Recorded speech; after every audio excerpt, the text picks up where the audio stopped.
So 3.2 notes, domain and range, page 4. Page 4 looks at something different. Now we are going to graph piecewise defined functions. And so you may see these called piecewise functions. You may see these called piecewise defined.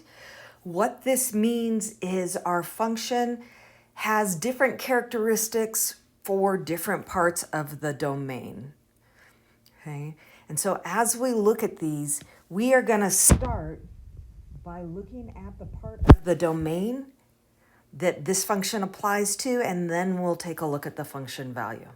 Okay, so for A, I'm going to take a look at this top part here, the positive. This function is defined as positive x when x is greater than or equal to 0. So I can create a table. We're going to go f of x.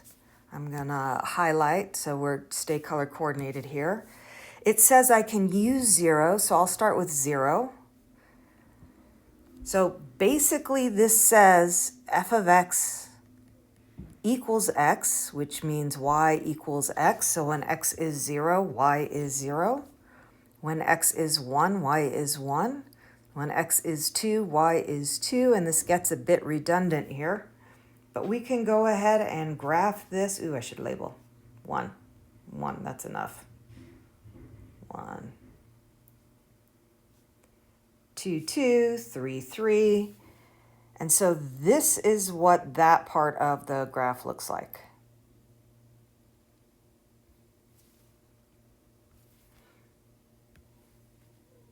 So from 0 to the right, we're looking at that graph. And so now let's take a look at this other part. This says if x is less than 0. So I've got x and f of x. And it says less than 0, so 0 is the boundary. I'm still going to plug that in just so I know exactly where this function is heading. And so this is how it's defined. F of x is negative x, so that means our y equals negative x.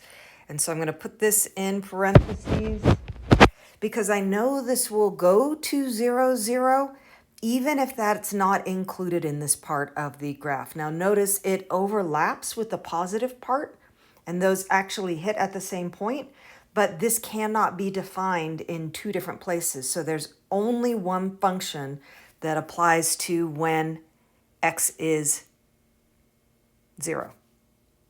Okay, and so now I got negative values here, non-positive. When x is negative 1, y is negative 1, right? Negative 1, which is positive 1. When x is negative 2, I get the opposite of negative 2. Remember that little minus sign means 3 different things. It means subtract, it means negative, and it means take the opposite. So use it as you need to in any given situation. Okay, and so I'm going to plot these 3 points first. Here's my negative 1, it's 1, negative 2, it's 2, negative 3, it's 3. It goes down to 0, doesn't include, that was my little lame attempt at an open circle there for this side. Again, they overlap, so it doesn't really matter. How is my side off on this one? Am I not? Well, it's weird. Should be the same on both sides. But there's that part of the graph.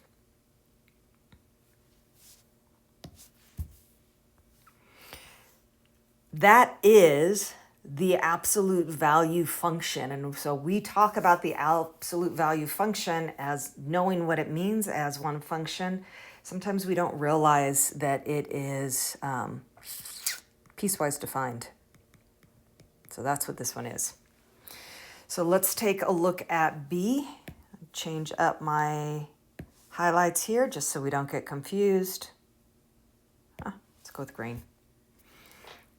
And so I'm going to start with this top part, x plus 5, for x less than or equal to 2. Okay, And so I'm going to go ahead and create these tables down below first, and then I will come back and talk about finding function values. So here's my x and g of x. This is where g of x is x plus 5. So y equals x plus 5. I can use values less than or equal to -2. So again, I am going to plug in -2. I'm putting the parentheses in here just to remind myself that I can go to that point. I'm going to have an open circle there for this part of the function. So when x is -2, -2 plus 5, I get y equals 3.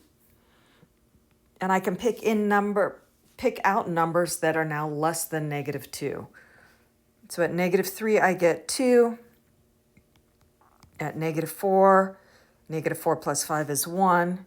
-5, I get 0. So let me go ahead and graph those. -1, -2. Here's my -4. So counting by ones again. Just want to make sure that this is obvious there. At -2, the value is 3. So I'm going to go ahead and put an open circle right there just so I know where I end. At -3, I'm at +2. -4, +1, -5, 0.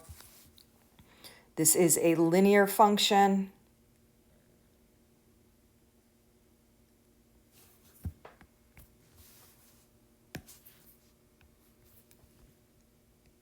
It's right here.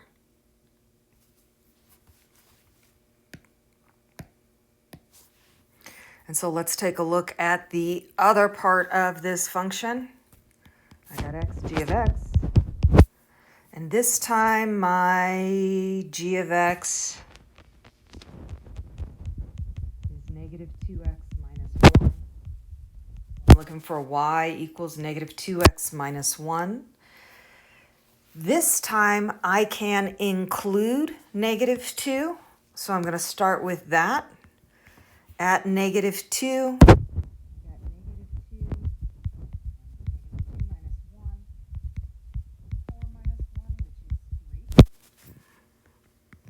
and now I need numbers that are larger than -2. So -2 times -1 is +2 minus 1. That's 1. At 0, I get -2 times 0 minus 1. 0 minus 1 is -1. There's 3 points. That should be enough to graph this.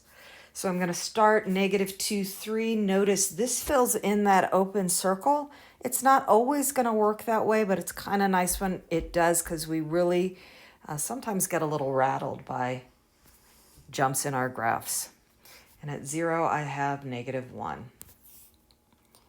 So this side of the graph is definitely steeper. I'm going to make my dots bigger because my line's a little off. Make it work. Okay. So now let's take a look at finding these values.